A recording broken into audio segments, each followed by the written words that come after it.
Vocês aqui mais uma vez no nosso papo de mesa. É um privilégio enorme ter você aqui, ter a sua companhia. O nosso exercício básico, antes da gente começar, você vai se inscrever no canal do Mevan Itupeva se você ainda não é um inscrito. Você vai ativar os sinos das notificações para você ficar atento aos próximos programas que nós vamos ter por aqui. E também você vai compartilhar o link desse programa para alguém no grupo da família, no grupo do trabalho, no grupo da faculdade, enfim. Os nossos convidados hoje, eles vão exigir isso da gente. Eu queria primeiro agradecer vocês imensamente por vocês estarem aqui, por vocês toparem. Eu tenho uma admiração gigantesca por vocês. Uma coisa que eu sempre observo nas minhas referências são a forma como eles vivem família. Isso para mim é muito significativo. E a forma como vocês vivem família, a forma como vocês conduzem a família de vocês é inspiradora. Então eu me inspiro muito em vocês. Os nossos convidados hoje aqui são os pastores Giovanni e a pastora Érica. Saudação aí para o pessoal, as considerações iniciais, por favor. Primeiras damas. Isso, começou bem, hein? Começou bem. É um prazer para a gente, Josué, estar aqui presente. Nós temos realmente muitos testemunhos. Aqui teria que ser várias horas mesmo para contar tudo aquilo que o Senhor fez e tem feito em nossas vidas. Uau. É uma honra para a gente estar aqui compartilhando o que Deus tem feito em nossas vidas. Glória a Deus, o programa vai ser muito bom hoje. Pastor, por favor. É realmente uma honra, Josué.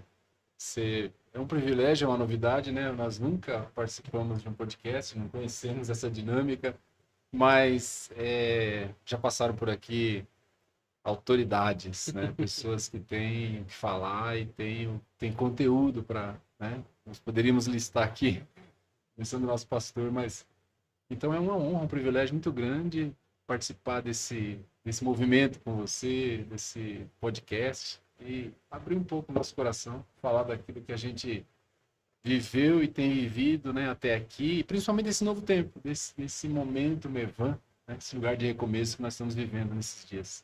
Glória a Deus. Olha, a gente a dinâmica do programa ao vivo aqui hoje, nós vamos pegar aqui alguns recados que vocês mandarem, de repente alguma pergunta, alguma curiosidade sobre o casal.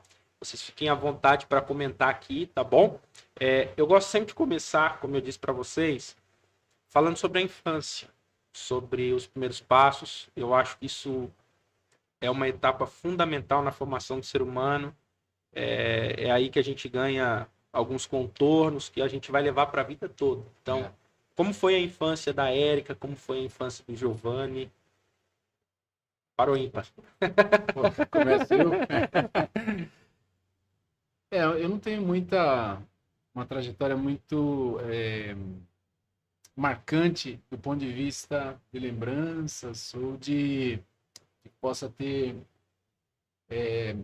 transferido para minhas fases seguintes da vida coisas que eu pudesse lembrar agora. Porque a minha infância, a primeira infância, que é aquela até os 5 anos, foi praticamente apagada da minha memória, né? Porque eu tive um trauma muito grande aos 5 anos, né? Eu perdi a mãe aos 5, né?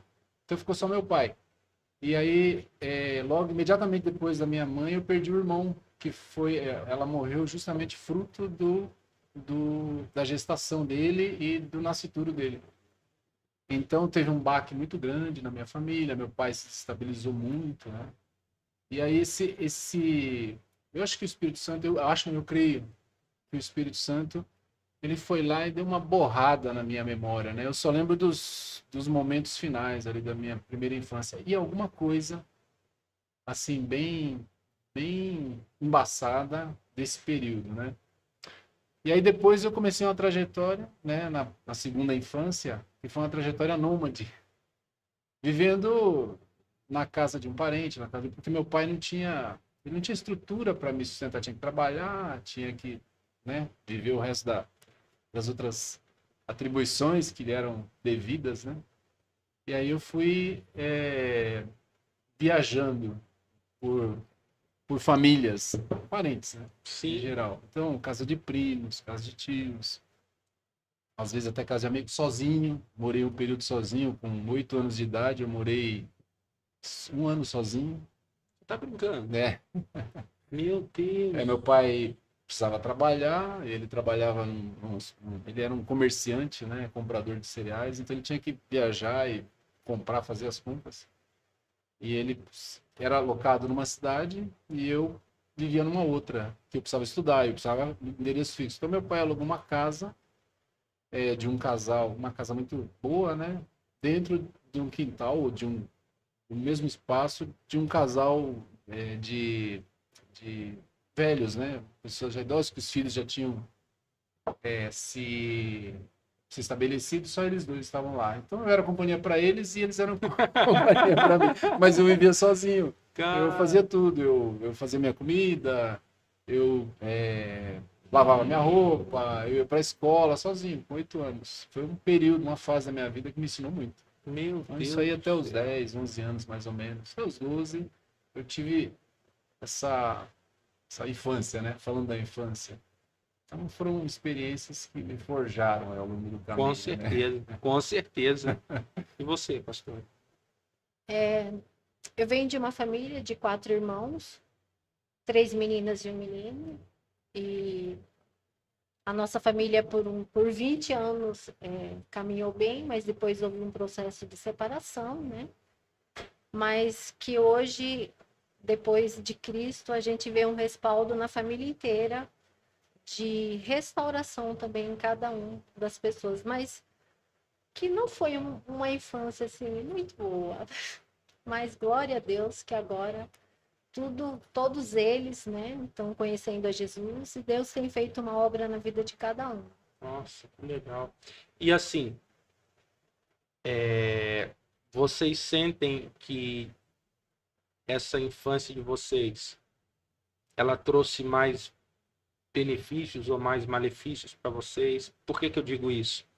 Eu passei por uma experiência há um tempo atrás e foi assim, muito, mas muito, como eu posso dizer, me impactou muito. Por quê? Teve um período que eu estava muito inflexível com o erro dos outros, mas assim, excessivo.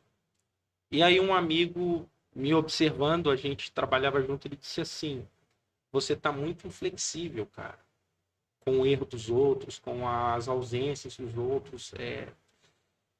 Isso é um trauma. Isso é um trauma. Você teve alguma coisa na sua infância que desencadeou isso? Seu pai em algum momento te prometeu e não cumpriu, ou algo desse tipo? E aí na hora eu senti como se tivesse assim uma mão puxando algo assim dentro de mim, sabe? É um negócio que eu nunca tinha sentido. E eu comecei a ter as lembranças das vezes que meu pai morava fora, ele prometia vir, não vinha, e então essas coisas me fizeram lembrar, e aí eu falei assim, cara, então é isso. Foi algo que eu passei na minha infância, que foi um trauma, não foi curado, Sim. e eu tô agora dando indícios que tem alguma coisa de errado. Vocês chegaram em algum momento a passar por isso? Eu digo que trauma, eu acho que, eu acho não, a separação, a destruição da família não é bom para nenhuma das crianças, para ninguém que vem consequências através disso, vem. Só que quando a gente casa, a minha mãe sempre falava assim pra gente: você vai entender sua mãe quando você for mãe. Com certeza. Essa é a frase. E é verdade. Porque às vezes eles nos proíbem de tantas coisas e eu ficava tão revoltada. E ela falava assim pra mim: o dia que você for mãe, você vai me entender. Né? E hoje eu entendo. E também, a mesma coisa eu vejo pela situação da separação. Os filhos não querem que os pais se separam. Mas hoje, analisando por tudo que ela passou, né, que ela foi ainda guerreira, né, ela levou o casamento dela por 25 anos. Então, eu vejo assim, a minha mãe, ela foi uma pessoa muito guerreira, porque ela suportou muita coisa, até 25 anos de casado, justamente pensando nos filhos. Quando os filhos cresceram, aí ela saiu. Mas, mesmo assim, nenhum dos filhos quer que os pais se Sim, com separem, né? certeza. Então, a gente sofre, porque desconecta, né? Então, a gente ficou desconectado e de repente, assim, a gente via assim, e agora, né? Eu já era casada, a Simone era casada, minha irmã era casada, meu irmão ainda não era, mas a gente fica assim, Tipo, e agora? Como que vai ser? Para onde a gente vai? E agora? A primeira coisa que a gente pensa, e o fim de ano? Como vai ser? E o Natal? Como que vai ser? Né? Então, causa, sim, traumas na gente, que depois, quando você vem para Cristo, aí você vê que realmente que essas coisas Deus trata conosco depois e ainda faz com que a gente entenda os nossos pais. Porque hoje a gente também é casado e a gente vê as lutas que a gente passa no casamento. Mas tá tudo bem agora. A Nossa, família tá tudo bem. glória a Deus. E você, pastor, você teve em algum momento assim da vida adulta que você se deu conta que de repente era um trauma da tua infância ou não?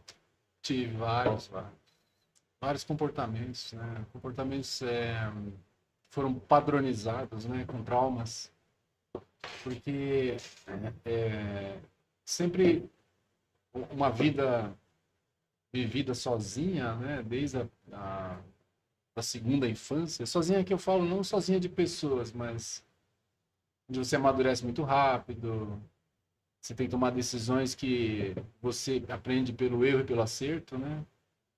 Ela traz consequências e traumas que, quando você se vê como adulto, você se vê repetindo padrões ou tomando decisões que são influenciadas ou pelos traumas que você teve, que geram medos, que geram indecisões, que geram talvez uma retração, né, na hora de tomar decisão.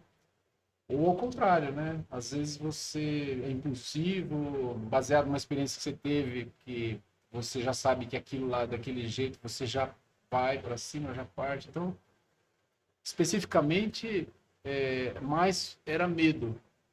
Muitas vezes, eu tinha medo de tomar decisão. Eu lembro de uma fase da infância, eu morava com uma tia minha, e ela me criou por alguns anos, né?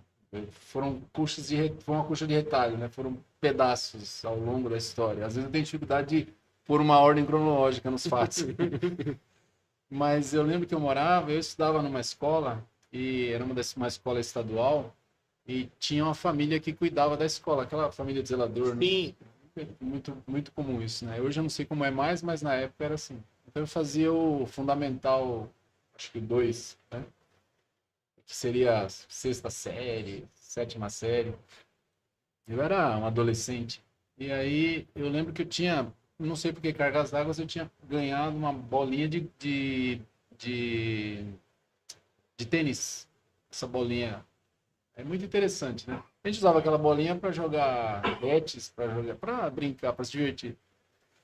E aí um dia a gente estava numa brincadeira lá, e essa bolinha caiu dentro da escola, que eu estudava. Na segunda-feira eu estava lá. E aí os filhos dessa família, um deles era muito perverso, ele judiava das crianças, maltratava, aí ninguém podia com ele, porque ele era maior, né? Então ele era o xerife, que queria, e ninguém conseguia fazer nada. E aí essa bolinha caiu, ele pegou, eu fui buscar, ele falou, não, esquece, essa bolinha é minha. E aí é uma coisa simples, né? Quanto custa uma bolinha de tênis, né? Mas na época era muito importante para mim. E aí eu engoli aquilo e eu fiquei calado porque eu tinha medo, né? Eu não queria ser... hoje é bullying, né? Eu não queria sofrer bullying, mas na verdade eu não queria sofrer as agressões, etc, né? Então eu me calei e tal. E eu trouxe aquilo por muito tempo, sabe? Por que eu fiz aquilo? Por que eu deixei? Por que eu não lutei por aquilo? Você ver. Aí eu me vi repetindo esse comportamento algumas vezes, né? Na fase adulta. Claro, de não brigar muito pelas coisas. De não me impor por aquilo que era meu de direito, né? De fato, melhor. Não de direito, de fato, né?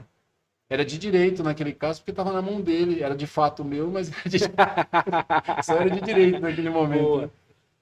E aí isso foi um padrão de comportamento que eu precisei mudar. E aí eu percebi, desde esse evento até o momento em que eu descobri esse trauma, né, esse comportamento, que eu deixei de tomar decisões firmes por muitas coisas em função desse padrão de comportamento que eu vinha replicando até eu mudar. Não, acabou. Eu não posso repetir aquilo quando eu tinha 10, uns 12 anos. Verdade.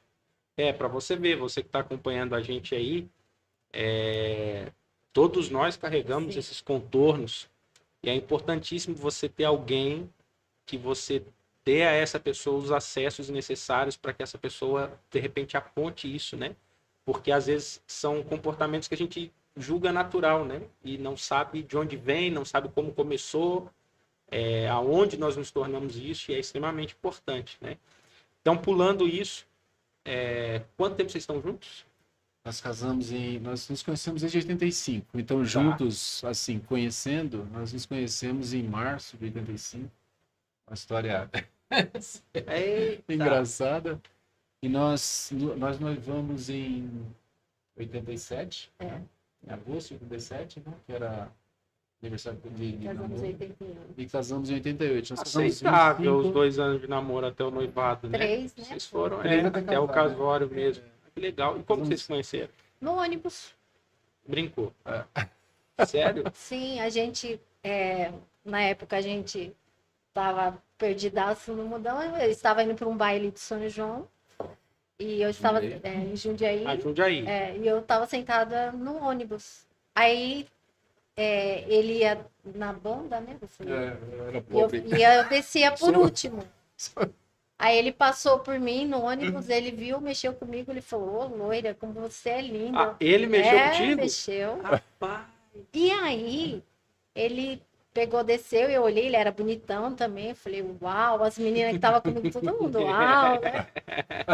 E na volta, quando a gente estava voltando, eu estava sentada, estava eu, minha irmã e a galera, né? Porque a gente andava tipo em 15, 16. Aí ele viu que eu estava sentada, ele foi empurrando todo mundo assim, chegou.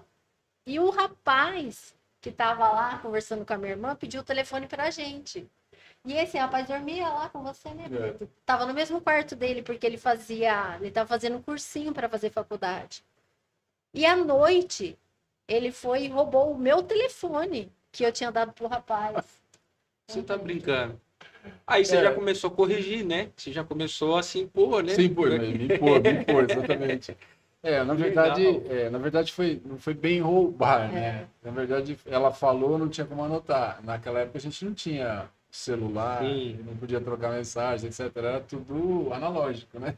Eu sou analógico. Pela idade. E aí ela falou e ele gravou, mas ele gravou errado. E eu gravei mentalmente, mas eu gravei certo. E aí ele não conseguia mais lembrar qual era o número, ligar e tal. Mas eu conseguia. Meu Deus do céu. E Olha ele aí. ligou para mim, Josué. Ele ligou para mim no meio da semana. E pra ela. E Tá, mas peraí, como foi sua reação? Porque você não tinha passado o número pra ele. E como que foi? eu perguntei para ele, mas não foi para você que eu passei o telefone. Aí ele falou assim, mas é o rapaz que mora junto comigo. Eu falei, como assim? Aí eu falei para ele, quem é você? Aí ele falou, eu sou o rapaz assim, assim. Eu falei, uau, é que ele era mais bonito, né? A gente, né? Eu falei, não, esse é o mais bonitinho. Aí eu falei, vai ter um bailinho aqui, que antigamente tinha os bailinhos nas casas, no sábado. Convidei ele veio.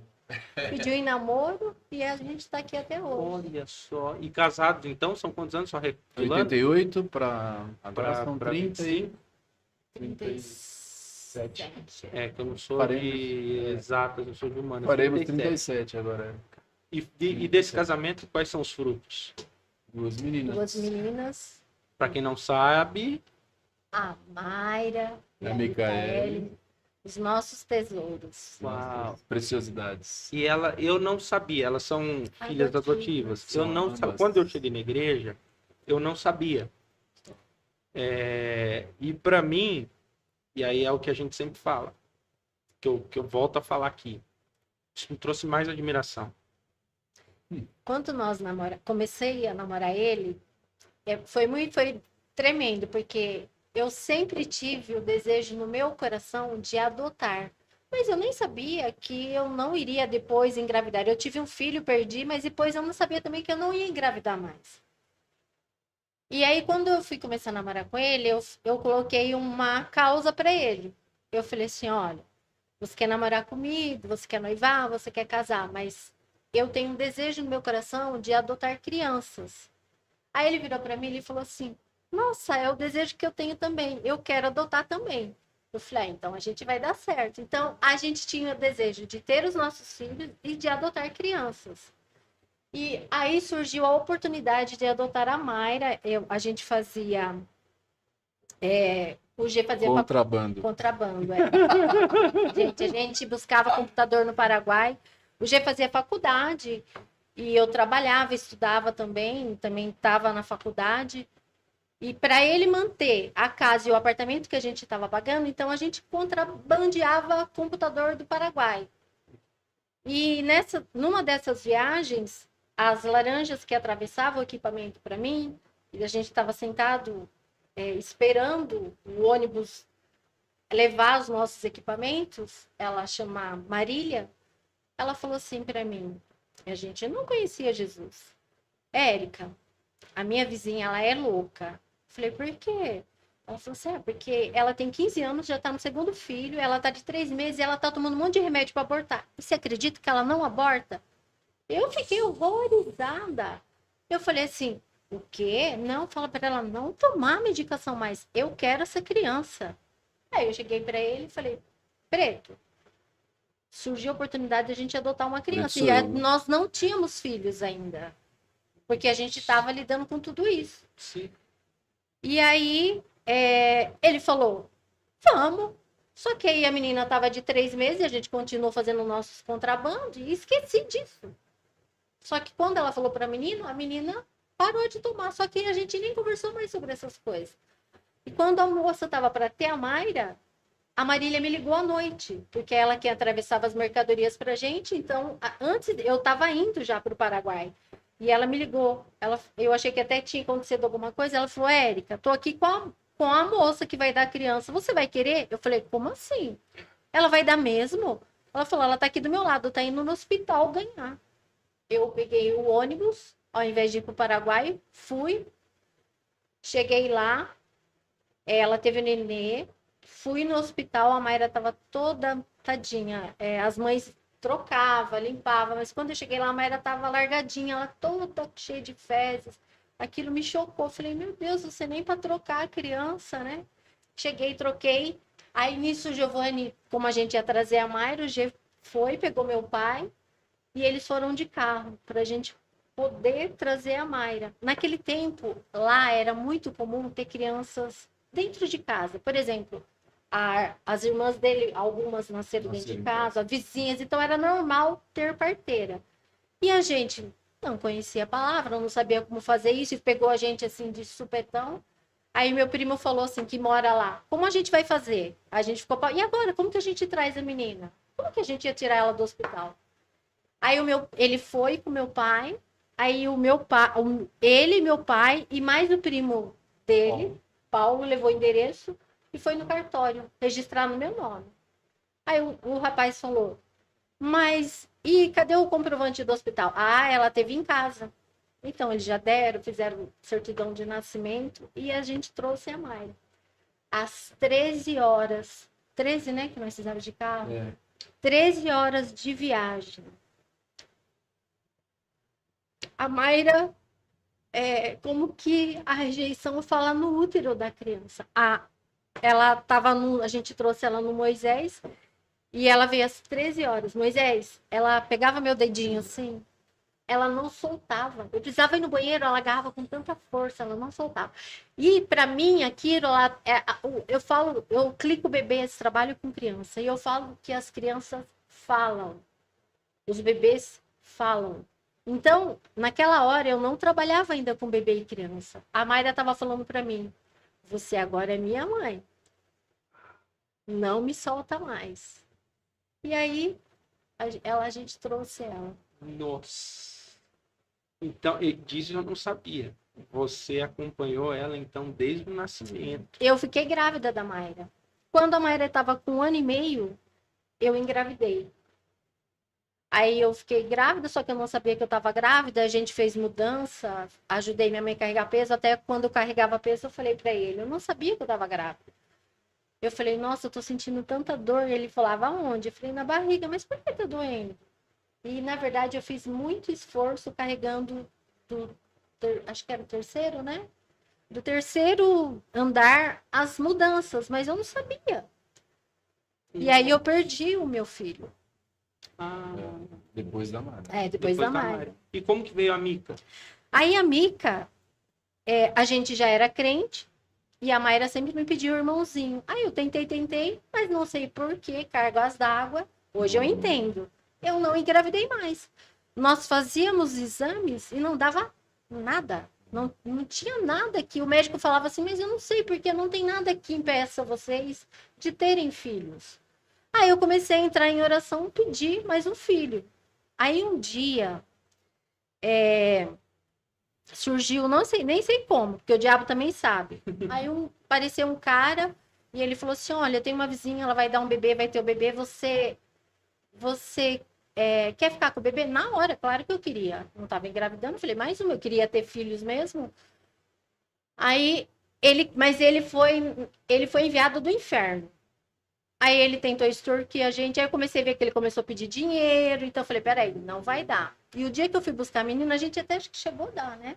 Ou não demos nada de dinheiro para esse rapaz. Não. Não, né? Aí, no dia que eu fui lá para buscar ele, aí eu descobri que era uma mentira, era uma farsa, ou seja, aí eu vim de Jundiaí até o Eloy Chaves, eu gritava, eu urrava no carro, pedindo filho para o Senhor. Eu chorei e falava, Senhor, dá-me filhos, ou senão me envia outro filho. E eu lembro que eu cheguei, pus a minha cara no chão e orei, chorei. Fiquei até 6 horas da tarde deitada no chão chorando. Aí o Senhor falou assim para mim quando eu levantei. Aí eu estava calma, eu estava em paz, já tinha chorado tudo que tinha chorado, eu estava deformada. Aí o Senhor falou assim para mim, filha, jejua por 40 dias. Aí eu falei assim, 40 dias? E eu jejuo o quê? Aí ele falou assim para mim, almoço e janta. Eu falei, eu não vou conseguir jejuar almoço e janta 40 dias. Eu falei assim para ele, Senhor, como que eu vou jejuar? Ele, eu quero almoço e janta. Eu falei, Senhor, não vou conseguir jejuar. Aí ele falou assim para mim, filha, se eu estou mandando é porque eu vou sustentar o seu jejum. Jejua. E eu jejuei. E não falei nada para esse aqui. Era uma coisa minha de Deus.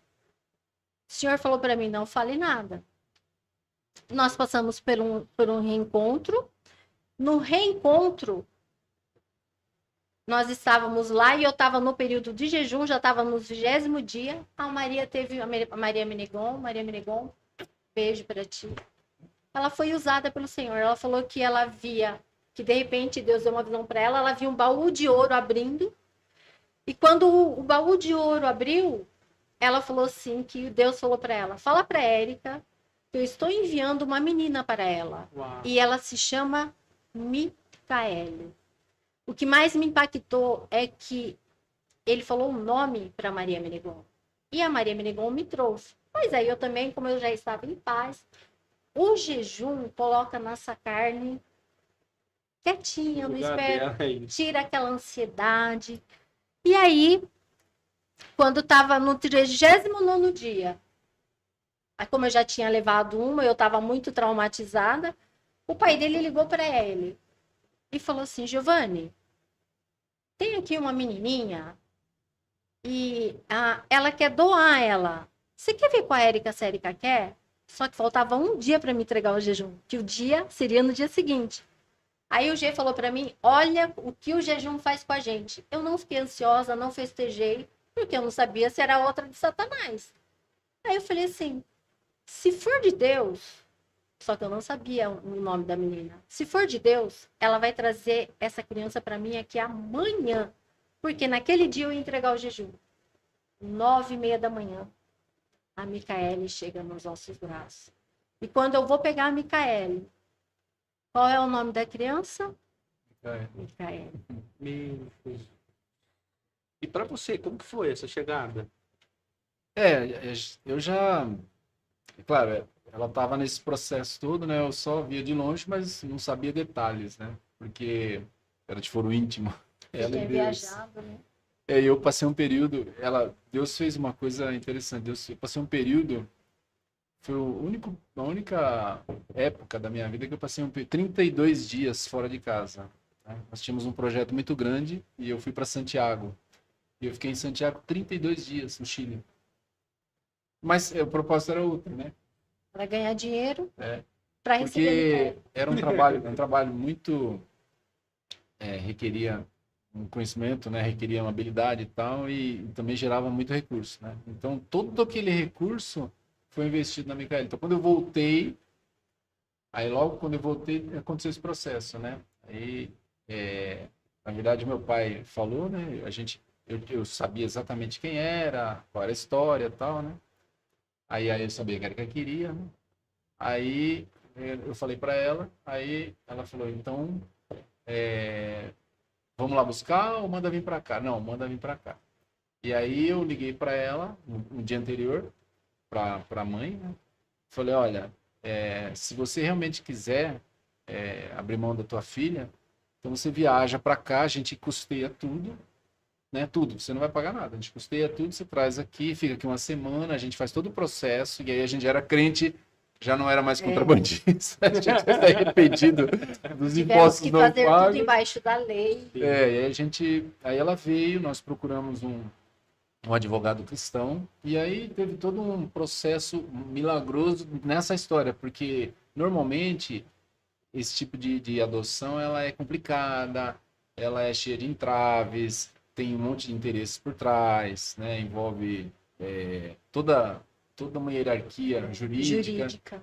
E, rapaz, as coisas aconteceram, pareciam que foram assim, desenhadas por Deus. Um passo depois do outro, um passo depois do outro, até o documento sair na nossa mão definitivo.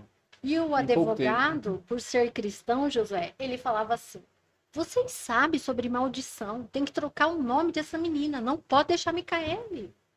E eu falava, não, eu não vou trocar o nome dela. Mas por quê? Érica, é outra família, é outra história, você sabe como que são as Mas coisas. qual que era a idade dela? Tinha 7 meses.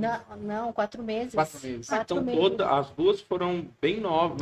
Sim, Ah, a Mica com 4, mas ela já veio registrada. Então, como a gente fez o processo legal e esse advogado era cristão, ele fez de tudo para mim mudar o nome da Micaele. E ele falava, mas por que você não vai mudar? Você não entende sobre maldição?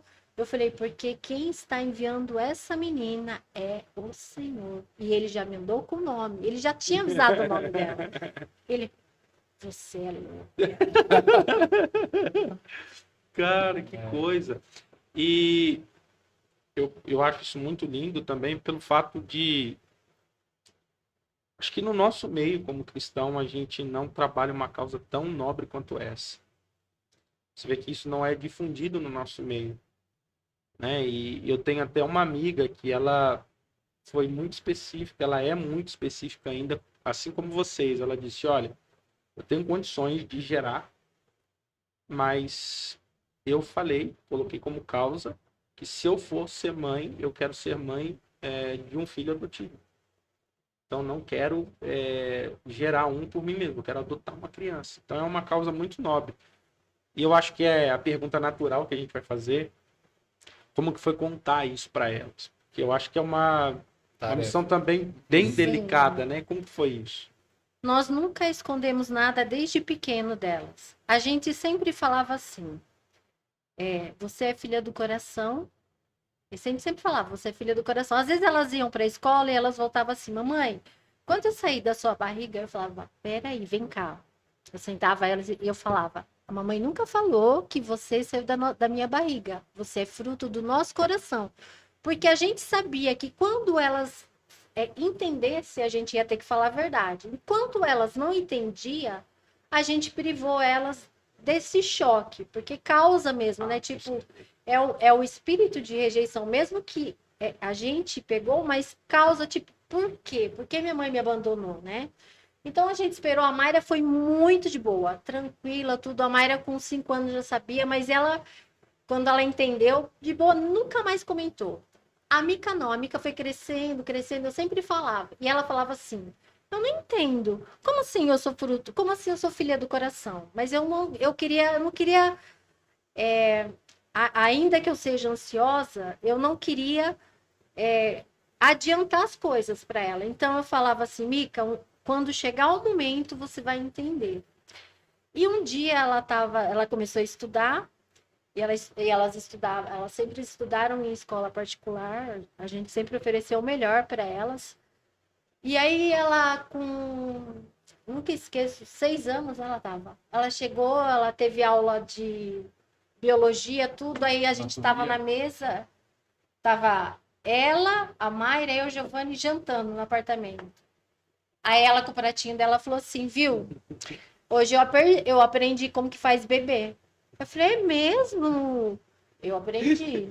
Hoje eu aprendi como que faz bebê.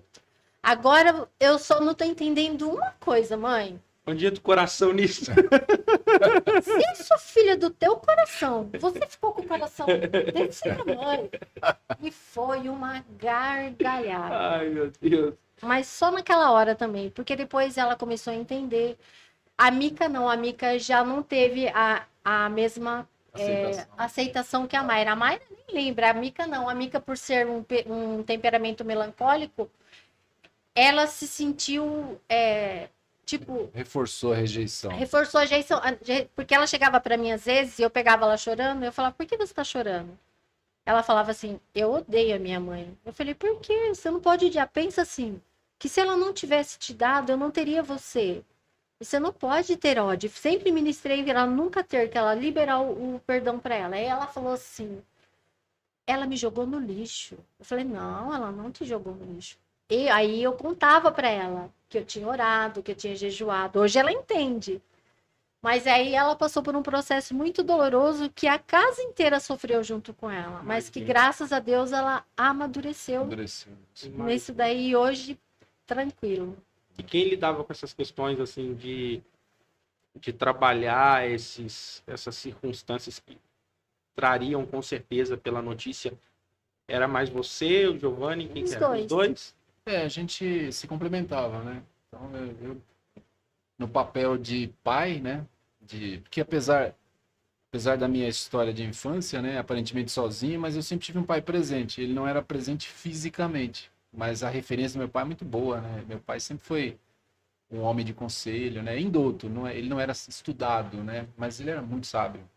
Então ele sempre deu conselho, sempre esteve junto, sempre orientou, sempre falou, embora não estivesse fisicamente lá comigo, mas ele me ajudava em tudo, né? Então essa paternidade eu conseguia transferir, então eu fazia o lado do pai, né? Dar acolhimento, dar suporte, dar segurança. Então a Érica, né, com essa ansiedade, um temperamento mais forte, mais intenso, né? E eu o abraço e tal. E corrigindo também, né? Elas me viam na minha figura a figura da correção, né? A Mayra tem alguns casos assim, a Micaele talvez um pouco menos, né? Mas também. Então, eu trazia essa informação para ela, né? De uma forma mais amena possível. De forma que ela entendesse, de forma lúdica, de forma que não ferisse já a rejeição que elas já carregavam naturalmente, né? Mas aí a Érica completava com esse outro lado que ela contou aqui, né? Dizendo que é mãe do coração, ela é filha do coração, então ela sempre trouxe isso, né? Que legal. E dentro desses 37 anos, eu acertei? De casado? Sim. Isso aí. Vou pegando. Em agosto agora. Em julho. Julho 37. 5 de junho. Teve alguns desafios que servem como lição, de repente, para quem está nos assistindo? Sim, porque mais tarde, lá na frente, nós nos desconectamos. A gente... porque só interromper, eu acho interessante. Até agora, pelo que eu estou entendendo, vocês passaram para mim a ideia de vocês serem super conectados, sim, né? Estavam. Isso. Pensamento quase mesmo, a mesma coisa. Eu acho que vocês passaram isso para mim até o momento. Essa intensidade é a mesma. Teve algum momento que isso oscilou? Sim. Vários. Depois eu falo. A gente chegou num estágio que eu acho que é o desafio para quase todos os casais, né? A gente chegou num estágio de saturação. Isso quantos anos tinham de casado? 14 anos. 2005, 2006, 2007, por aí, né? Ou seja, não é um período exato, mas é assim, é um intervalo de tempo em que houve uma ruptura, Sim. né? E aí, por quê? Porque a gente passou dessa fase de realizar esses sonhos, de se entregar para o casamento. E, né, a Érica, ela parou a faculdade para cuidar da Mayra, ela abriu mão de uma série de coisas, de sonhos, né? E eu, por outro lado, eu tive que seguir, porque era a base, a sustentação, era a provisão, etc. Então, eu não podia deixar faltar. Mas chegou um momento que essas crianças começaram a ter a sua independência de mãe, né? Não a independência é, da família, mas a independência de mãe. Ó, eu já quero fazer as coisas, já sei ir sozinho para a escola, etc. E ela... e aí a gente começou a voltar um pro outro. E aí, quando a gente começou a voltar um pro outro, começaram a aparecer as frustrações, né? As desilusões. Então a gente não tinha estrutura para lidar com isso, né? O que eu queria ser, o que eu tinha de ideal, e aquilo começou a conflitar. E aí, quando você tem conflitos e que você não consegue resolver conflitos, você começa, é natural isso, né? Quem não tem conhecimento, quem não tem palavra de Deus, quem não tem suporte, começa a se desconectar. Então você começa a fazer o que naturalmente os casais fazem e se separam, né? Nós entramos nessa rota de desconexão completa e separação. Pensamos até passamos separados um período, uns dias, né? Alguns dias, talvez um mês. E também a gente não pode deixar de falar, como a gente também, como que fala, mergulhou tanto no ministério que a gente também acabou deixando de lado aquilo que era responsabilidade nossa.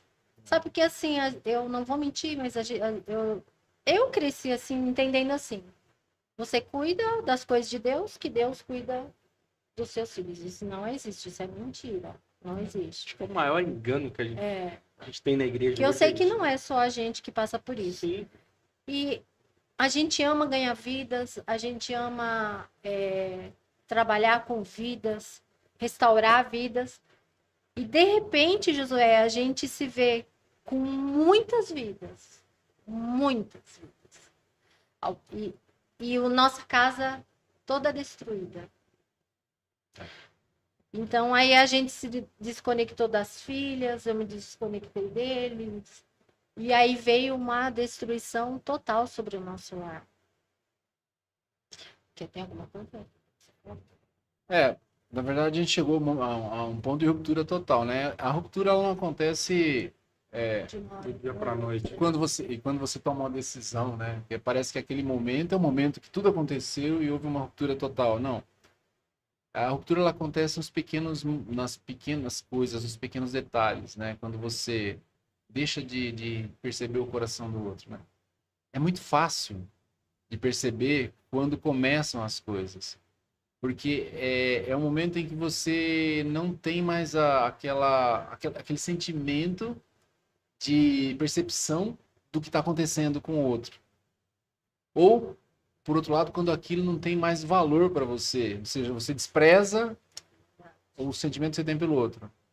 E aí você começa a Perder a admiração.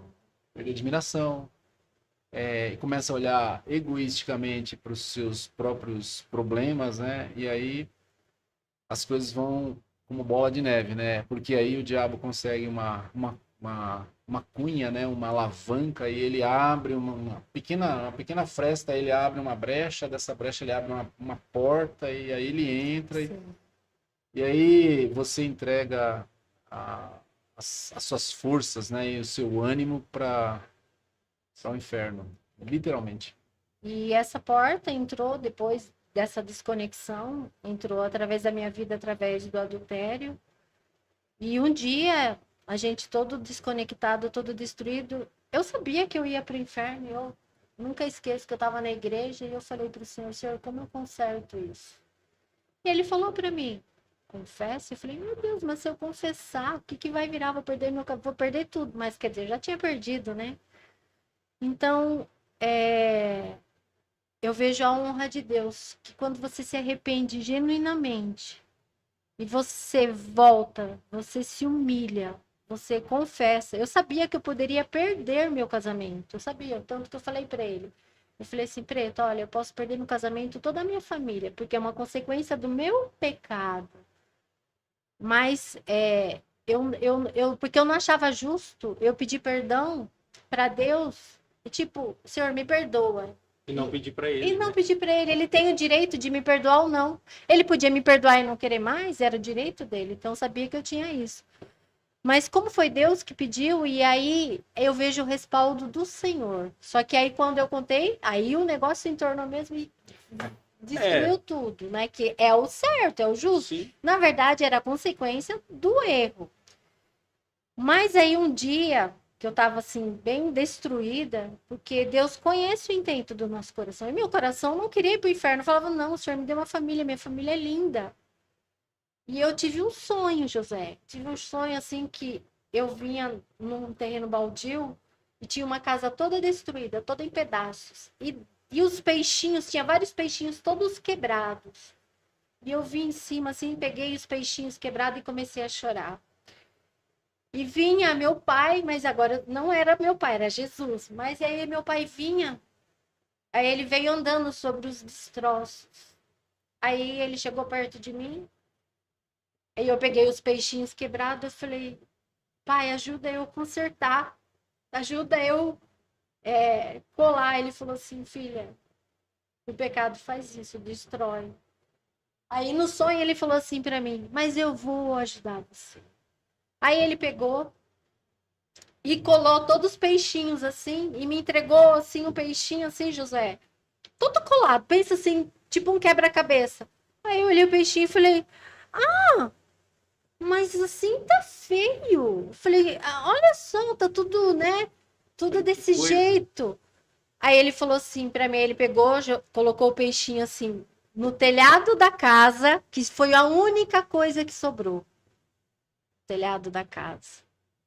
Ainda que estava destruído.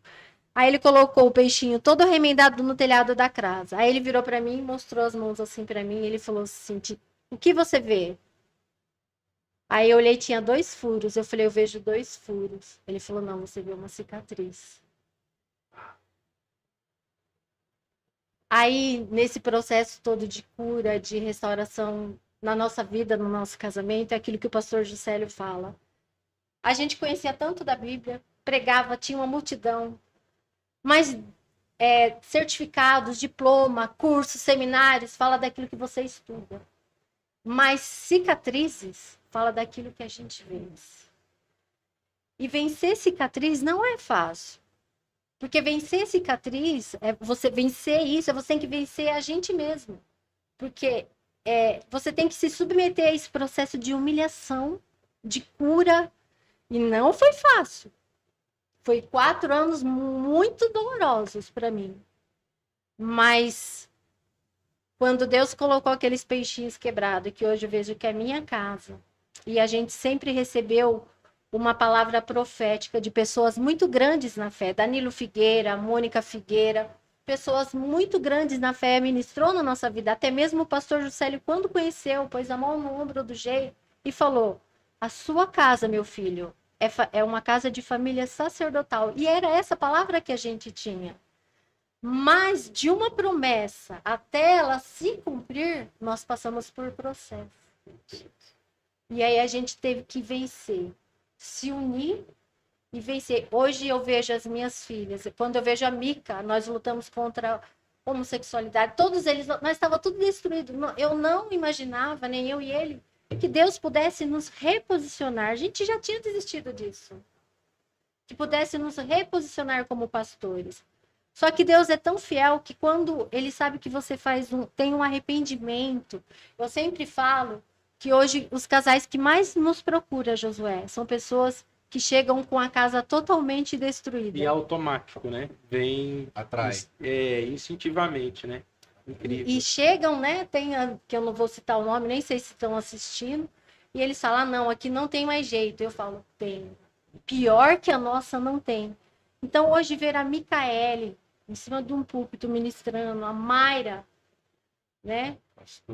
Pastora, o Tiago, eu vejo o respaldo de Deus. Eu sempre falo para as pessoas que nos procuram, às vezes a pessoa procura e fala, eu pequei, eu adulterei, e eu falo assim, Josué, confessa. Não, você tá louca? Eu vou confessar. Confessa, Deus vai te honrar. Se você se arrependeu de verdade, Deus vai te honrar. E aí a gente vê essa cura na nossa casa. E assim, né, interessante. Eu tô ouvindo só, né, a história agora.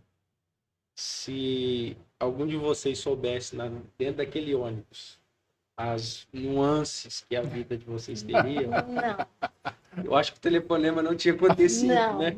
Acho que não. Naturalmente Mas não. eu acho que o que vai de verdade contar pra gente é a disposição que a gente vai colocar nos processos que nós vamos viver, né? Na alegria da adoção, ou de repente no meio do desespero da família não posicionada.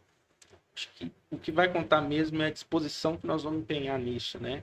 E para você, como que foi também, você como, ao mesmo tempo, sofreu uma dor muito significativa, mas eu sempre ouvi isso, que o homem ele é responsável pela casa. Eu sempre ouvi isso, em todas as esferas. Então, assim, tem vezes que eu vou e pego no pé da Larissa. Você precisa ler, você precisa fazer isso, você precisa fazer isso, fazer isso. Aí ela fala assim, olha, você se parece meu pai. Parece meu pai. Aí eu falo assim, então eu tô no caminho certo. Eu preciso fazer isso. Como que foi dividir a dor do que você passou e a responsabilidade que você tinha? Como que foi conciliar isso? Olha, eu confesso para você e para quem está me assistindo aí, eu olhei muitas vezes para o outro lado, para outro caminho, né? Cheguei muitas vezes no fundo do poço e cheguei a pensar, não dá, não tem jeito, não tem condições, né? E a dor, ela foi se consubstanciando, né? Ou seja, ela foi tomando forma, a minha forma, né? Então eu era a própria dor que eu estava sentindo. Então ela já não tinha mais limites, né? Se eu estava sentindo ou não estava sentindo, eu estava vivendo um estado de êxtase emocional, não o êxtase bom, mas o êxtase da dor, né? Então eu comecei a fugir, sabe aquela famosa frase de lamber as feridas, né? Se esconder, tinha como fazer isso, né? E eu pensei muitas vezes em desistir completamente. Mas lá no fundo, eu queria desistir, eu queria jogar tudo pro alto, mas lá no fundo eu olhava e falava assim, eu não vou me entregar, não vou desistir. Porque, primeiro, né, é uma derrota, não tem volta, né, é uma derrota, você leva uma marca de derrota pro resto da sua vida, né, pra tua história. E segundo, você deixa um legado que não é um bom legado, né? Um legado terrível, um legado de destruição. Você deixa um rastro de destruição que ele se perpetua. Eu tinha essa consciência, né? Perpetua pelas gerações. Então eu falo, eu não posso desistir. Mas eu pensei muitas vezes. É interessante que uma vez nessas minhas fugas, né? Eu aproveitava porque eu trabalho numa área em que se eu falar assim, não, eu estou disponível, eu fico o tempo todo disponível, né? Se eu falar, se eu deixar... Viaja. E roda muito, roda o mundo inteiro, né? Aí eu lembro que eu tava voltando da Colômbia e aí ela tinha me pedido um óculos, né? Tipo, se você passar naquele fervor, naquela briga, a gente imagina, né? A coisa não é bonita. Eu não vou descrever aqui os detalhes, né? Os sórdidos detalhes, mas a coisa não é bonita. Muito doloroso. O processo íntimo, assim como você tem a beleza da intimidade, do regozijo, né? O inverso, quando é o diabo que atua, quando não é o Espírito Santo que está com você na intimidade, é o diabo, é terrível, terrível. Quem já passou por isso sabe o que eu estou falando. Mas eu tava assim, a minha vontade era enforcar, matar, né? Não era separar, mas era envenenar, né? Como que é aquele veneno que mata rápido? Né? E aí ela queria um óculos e eu tava viajando e quando você tá sozinho, o diabo trabalha mais ainda, né? E não no sentido de você replicar, né? Ou fazer como troco. Não é isso. Mas trabalha na tua mente de que não vale a pena. Porque eu pensava, né? E as minhas filhas? E a minha história? Não era nem reputação, porque reputação não tinha mais, né? Quando vem a público, você não tem mais reputação. Eu não estava muito preocupado com a reputação. Porque é um negócio público. Torna público, né? Vira um escândalo. Virou um escândalo. Mas aí Deus falou assim pra mim. Ela queria um óculos, ela trabalhava, ela tinha recurso, já era fotógrafa e ganhava, Ia dar né? o dinheiro para ele. E não, traz pra mim, eu dou dinheiro pra você. Assim, coisa de parceiro, Sim. de chapa, camarada, mas não de casal, né? Aí o senhor falou pra mim assim, compra óculos pra ela. Aí eu falei assim, não, senhor, isso não é coisa tua, né? Isso é coisa eu quero separar, eu quero ir embora, eu quero chegar lá, pegar minhas coisas e ir pra não sei pra onde. Mas aí Deus falou, não, leva pra ela. Aí eu trouxe, e aí eu cheguei em casa, um relógio, né? Um relógio. Aí eu cheguei em casa, tava minhas filhas e tal, Nossa, né? trouxe o óculos e o O relógio. relógio, né? Aí eu cheguei e entreguei pra ela. E aí foi uma coisa interessante que depois a Mayra falou assim, pai, eu não entendo, você tá querendo separar, você tá dando presente pra ela? Ai, Quer meu dizer, Deus. eu falei, é o Espírito Santo, ele que Não falou. tem o que fazer. É. Nossa, que legal. Mas respondendo a tua pergunta, né, mais objetivamente, essa semente lá dentro, né, assim que eu trago do meu pai, né? Meu pai sempre sofreu muito por muitas coisas e nunca desistiu, porque meu pai, quando a minha mãe morreu, passaram alguns anos, ele casou de novo. Eu tenho vários irmãos, né? Nós somos hoje uma família de 12, já fomos mais. Eu tenho vários irmãos do segundo casamento do meu pai. E ele passou por muitas dificuldades, muitos sofrimentos, mas ele nunca arredou o pé, nunca desistiu. Então eu trago essa semente. Eu falei, eu não vou desistir. Eu não vou. Meu pai venceu, eu vou vencer. Meu pai foi até a morte, honrando aquilo que ele era, né? Sacerdote, homem fiel, responsável, honesto, sempre provedor, né? Então eu falei, eu preciso copiar isso e eu preciso levar para frente, né? Claro, obviamente que sem a ajuda do Espírito Santo, sem a ajuda do Senhor, né? Não foi mérito meu, né? O Senhor entrou na história em todos os momentos e me deu força, porque por minhas próprias forças, nem com o exemplo do meu pai eu teria conseguido. Toda a glória e honra é do Senhor. Glória a Deus. E é interessante que a gente passa por um processo nesse nível. E por mais que as minhas filhas sofreram, elas tiveram elas foram muito maduras. Porque elas não ficaram de um lado de um, do outro. Elas, na verdade, eu vejo que eu até estava comentando ontem com ele que elas estavam nos bastidores vendo como a gente ia resolver toda essa situação. Nós participamos agora do catéter, que foi tremendo. Nossa, saí mais curada ainda de lá. Nossa, como eu fui curada em várias áreas da minha vida.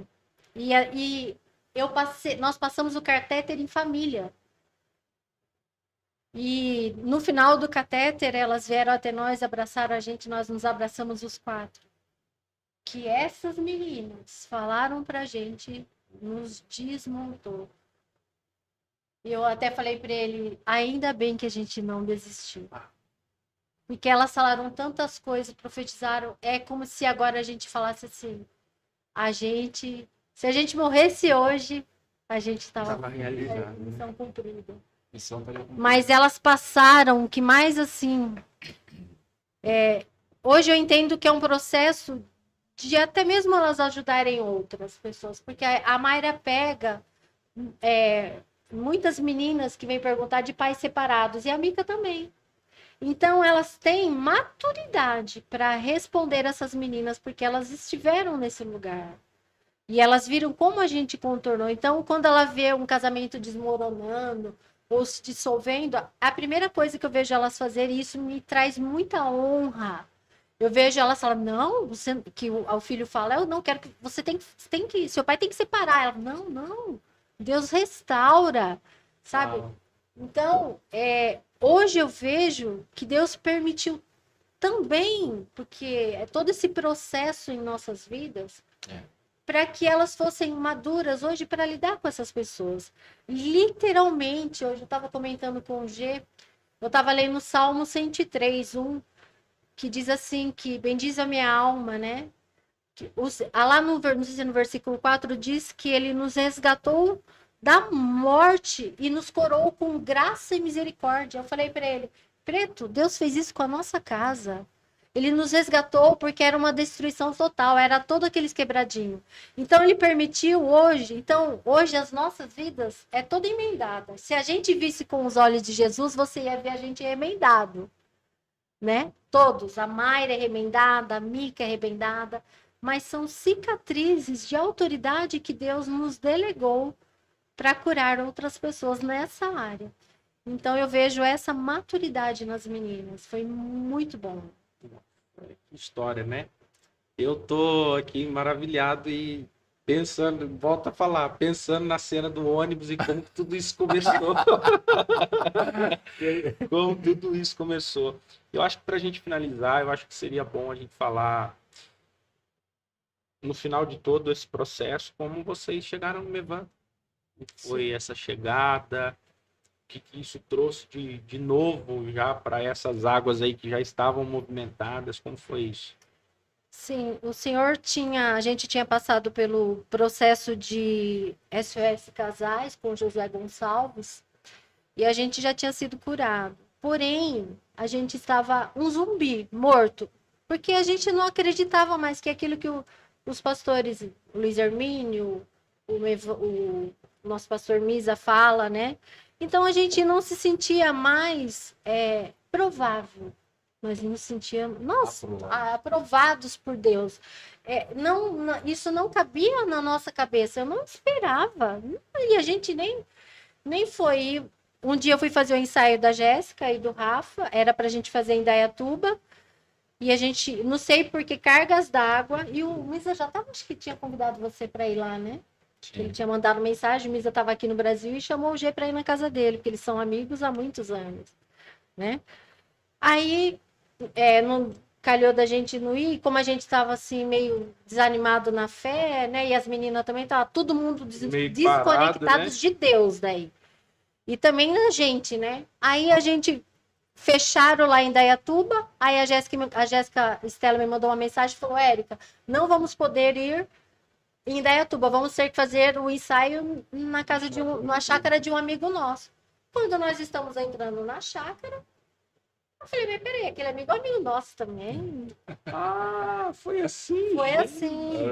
E ainda nem tinha começado tudo aquilo. E aí tinha aquela mesa, né, que você conhece lá, um banquete lá em cima. Aí o Misa chamou a gente, vem aqui, vamos tomar um café. O café do A Jéssica, a janta, né? Sim, a Jéssica e o Rafa, graças a Deus, atrasaram.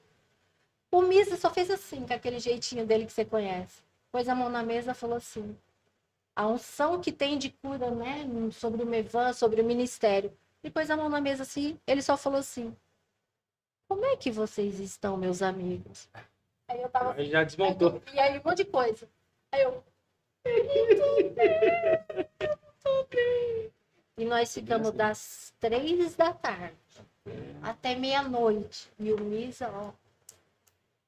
A gente tava aí veio a Magali, e aí eu fiquei, nossa, meu Deus, eu quero isso. Aí o Misa, com aquele jeitinho dele, a gente ainda tava começando aquelas pequenas reuniões, ainda tava acho que 16 pessoas. Ele falava assim pra gente, só vem. Aí a gente foi lá, foi no Mevan lá, e aí, como a gente tava começando, quem que vinha? Juscelio, Jean, Ricardo, então sentava na mesa, então, café. Olha os caras que curavam a gente. Meu Deus do céu. A gente, foi interessante, eu lembro de uma mesa, né?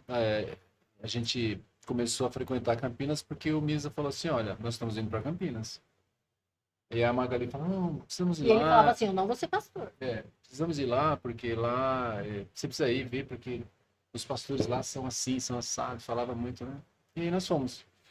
Mas como eu tenho essa relutância pela mudança, né? É coisa do passado, né? Ou seja, se a coisa está funcionando aqui, né? O meu gatilho cara, só muda com certeza. Mas né? não estava funcionando. Não estava bem, mas estava funcionando. Porque funcionar não significa estar curado. Né? Exatamente. Então eu ia pelo funcional. E aí ele falou, vai pra lá. E a gente começou a ir. E aí daqueles cafés da manhã, o José sempre chegava no meio do café, porque até hoje ele faz o café da manhã lá. E ele escolhia uma mesa aleatória e sentava, porque ele é pastor, né? Ele tem isso, né, de proximidade com a ovelha. Aí um dia ele chegou e sentou na nossa mesa. E aí ele ministrou, respondeu várias perguntas, assim, do nada, ele sentado com a gente, uma coisa, sabe? E aí os pastores nossos lá também, né? Os hoje pastores nossos. E aí eu fiz uma pergunta para ele falou algumas coisas, eu fiz uma pergunta para ele, ele disse, na verdade a questão era a seguinte, né? Alguém fez uma pergunta na mesa se uma pergunta essas que encurralam a gente para dar uma solução, né? E aí ele muito sábio, ele falou assim, olha, trouxe um versículo que eu nem lembro qual versículo era, porque eu já estava meio tomado emocionalmente, né? Aí ele disse assim, olha, tudo é possível me crer. Aí aí eu falei assim, eu me coloquei naquela palavra, eu falei, ou eu não creio, porque se tudo é possível que crer, ou eu não tô nesse lugar, né? E aí aquilo mexeu comigo. E aí começaram as coisas. Aí nós começamos a nos aproximar.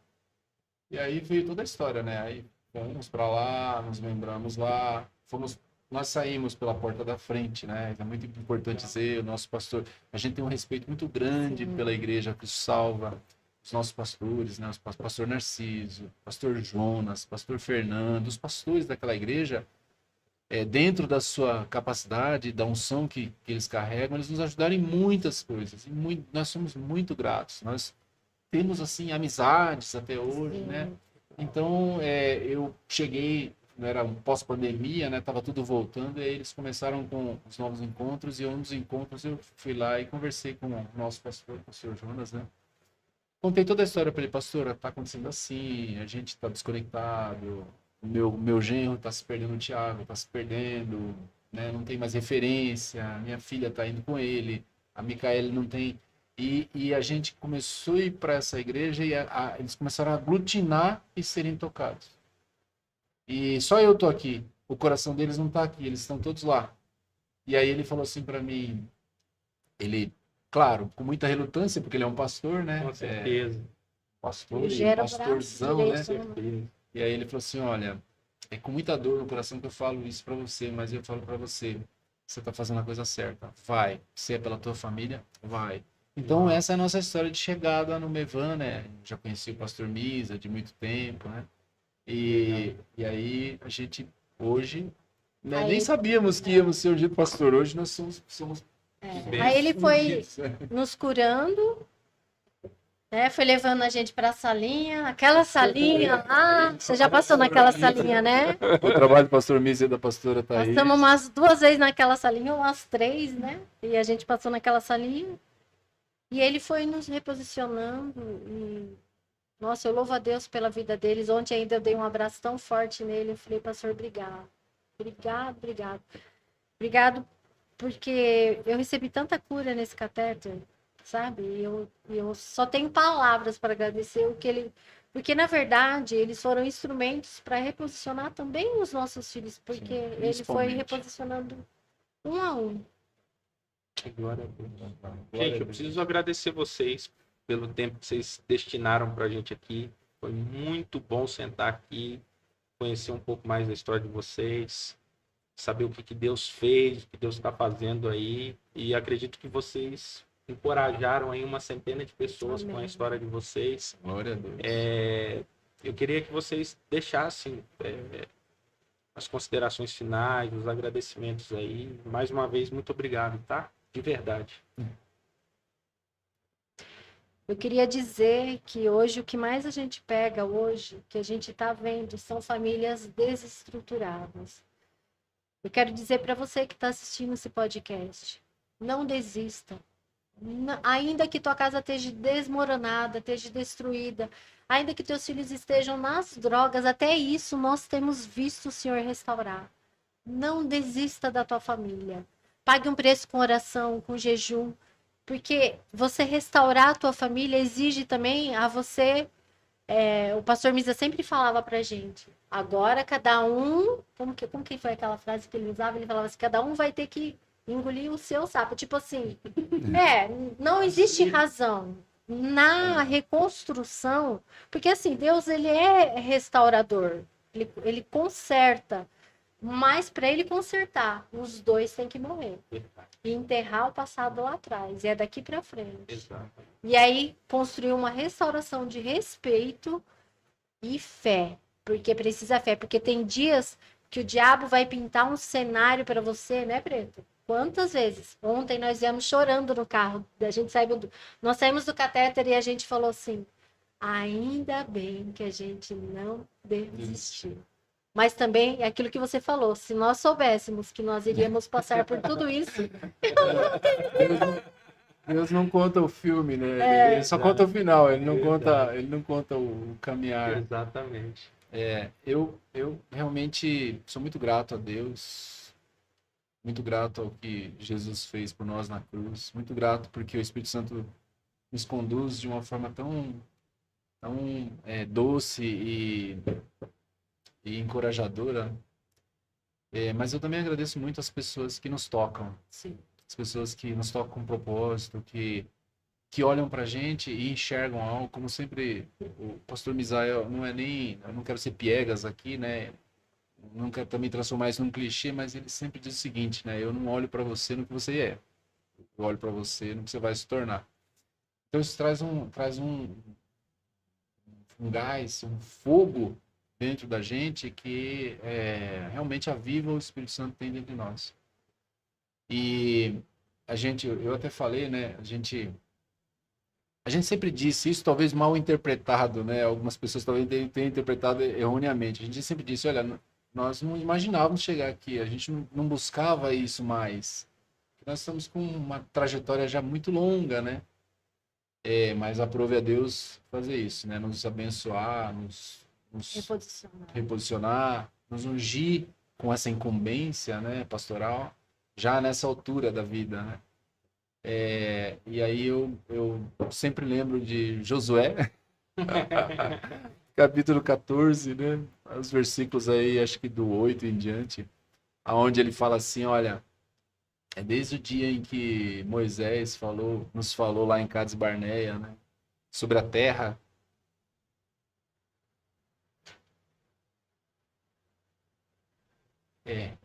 Ele fala assim, hoje eu tenho 45 anos a mais, né? Ele tinha 40 na época, né? Do que eu tinha naquela época quando Moisés falou aquelas palavras. Mas eu tenho o mesmo vigor, a mesma força.